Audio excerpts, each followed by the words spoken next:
Well, good morning, everybody, and welcome back. Hey, I have a quick question for you. Would you say that you are more of a morning person or more of an evening person? Are you the kind of person that gets up every morning and you hit the ground running? You're bright-eyed and bushy-tailed. You're excited for what's about to happen.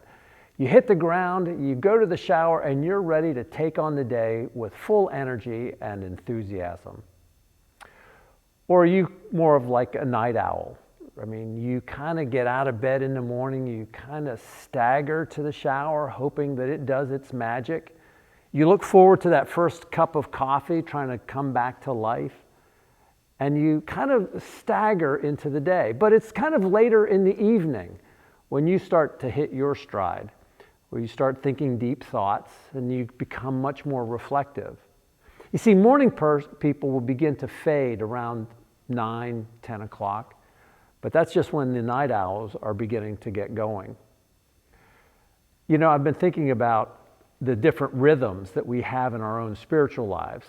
You know, both morning people and night owls have different rhythms to their cycles, and we do the same thing with our own spiritual life. You know, I have friends that get up at 3:30 in the morning, and that's when they begin their day.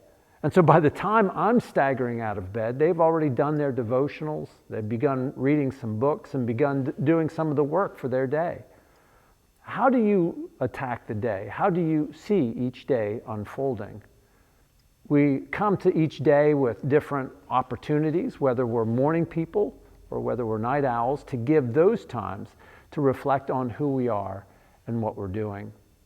You know, there's a beautiful verse in Isaiah chapter 30, verse 18, where it tells us that God longs to be gracious to us.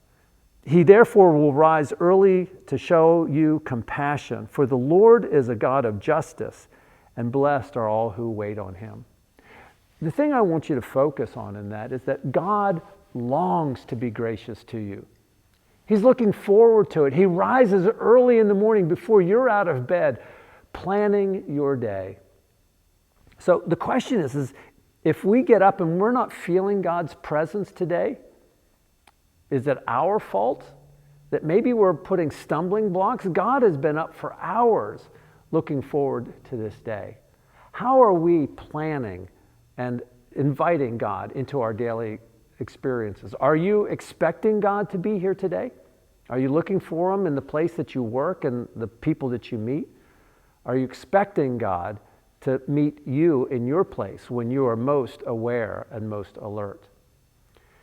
You know, I want you to think about this week, particularly a phrase I'm sure that you've heard before.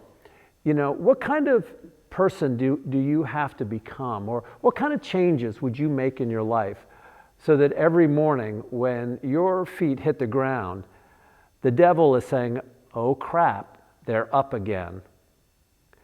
That your life is making a real difference, that your light and your power with what God is doing is meeting you right where you are in your rhythm, in the places that you are and the people that you meet.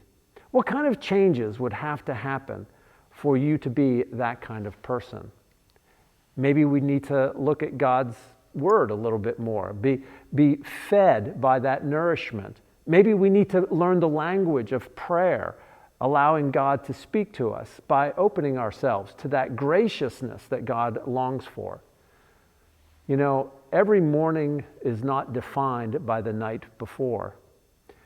All of our problems that we take to bed at night kind of, fade away in the morning light of the new opportunities that God has for us.